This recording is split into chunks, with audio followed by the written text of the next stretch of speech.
Olá pessoal, eu sou o professor Rodrigo Carvalho e hoje vou te ajudar a entender um pouco desse conflito, dessa tensão toda que está acontecendo lá com a Ucrânia e a Rússia. Bora lá depois da vinheta.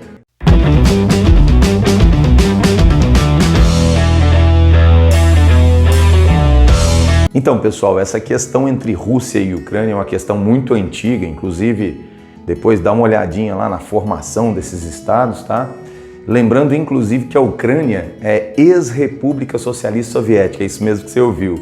A Ucrânia fazia parte da União Soviética, que está completando esse ano de 2022 100 anos de formação, hein? Não pode esquecer, fica aí essa dica também para os vestibulares. A União Soviética chegou ao fim no início dos anos 90, a Ucrânia se tornou uma república independente e desde então essa relação entre Ucrânia e Rússia vem passando por alguns percalços. Bom, o fato é que, por conta dessa relação histórica entre Rússia e Ucrânia, a população ucraniana é formada hoje por 2/3 de ucranianos e 1/3 de russos, tá? De pessoas de origem russa. Essas pessoas de origem russa, elas ficam ali no leste da Ucrânia, como dá para ver aqui por esse mapa que eu vou colocar para vocês. Ela fica predominantemente no leste e no sul da região, ali na região da Crimeia.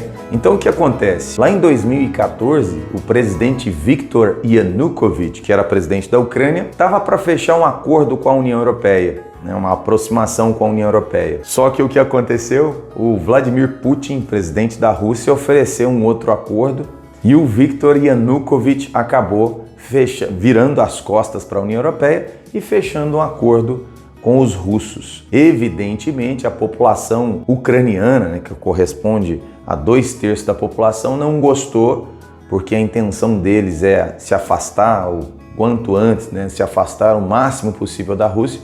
Então a população de origem ucraniana não gostou e foi para as ruas. Durante esses protestos foram contidos com violência e o antigo presidente da Ucrânia, o Yanukovych, foi deposto pelo parlamento. Aí foi a vez da população do leste da Ucrânia se rebelar, se revoltar.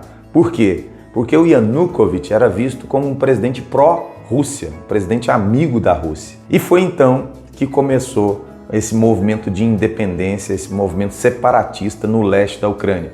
Então, reforçando, por que acontece esse movimento separatista do leste da Ucrânia? Porque nós temos população de origem russa que pretende se separar da Ucrânia e se integrar à Rússia. Em 2014 mesmo, a Crimeia declarou independência, fez um plebiscito, né, que é uma consulta à população, que não é aceita até hoje pelo Ocidente como válido.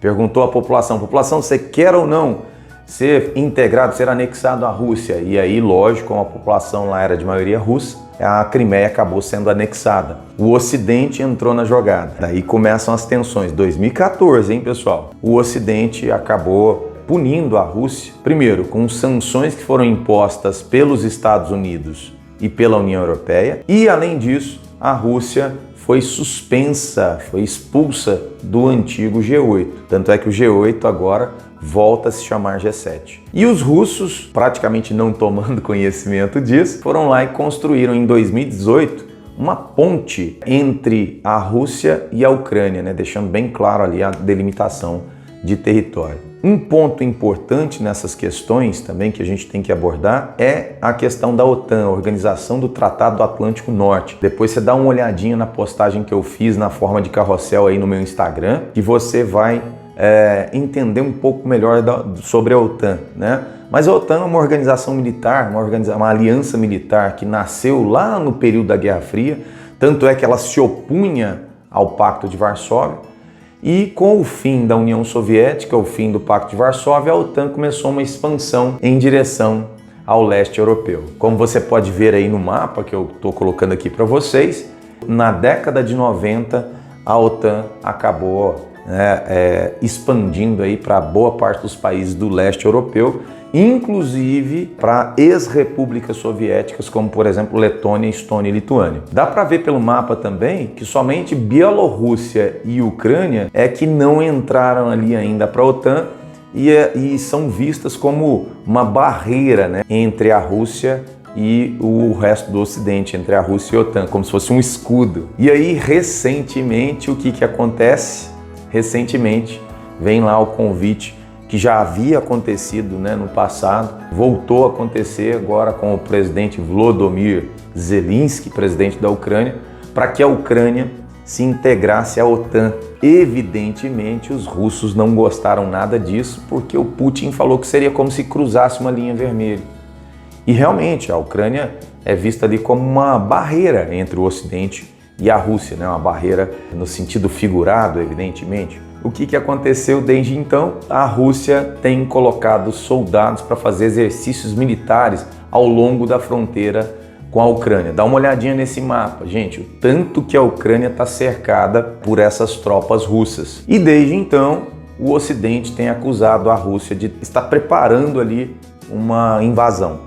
O Biden deu algumas declarações, vou mostrar para vocês até aí algumas das matérias, né, de que seria um risco eminente da invasão. O Putin diz que não tem intenção de invadir, que está só fazendo exercícios militares, mas a coisa deu uma esquentada. Nessa última semana, no dia 15 de fevereiro, Putin chegou a retirar alguns dos soldados ali na fronteira, né, desses exercícios militares. O pessoal achou até que realmente a via diplomática, né, que estava sendo buscada aí pelos países ocidentais iria funcionar, mas ontem, estou gravando esse vídeo aí no domingo, dia 20, ontem, dia 19, estourou uma onda de violência no leste. Então a gente teve ali alguns conflitos entre rebeldes separatistas do leste da Ucrânia e ucranianos, inclusive com a morte de 2 soldados ucranianos. Diante dessa situação, o Biden voltou a afirmar: existe um risco iminente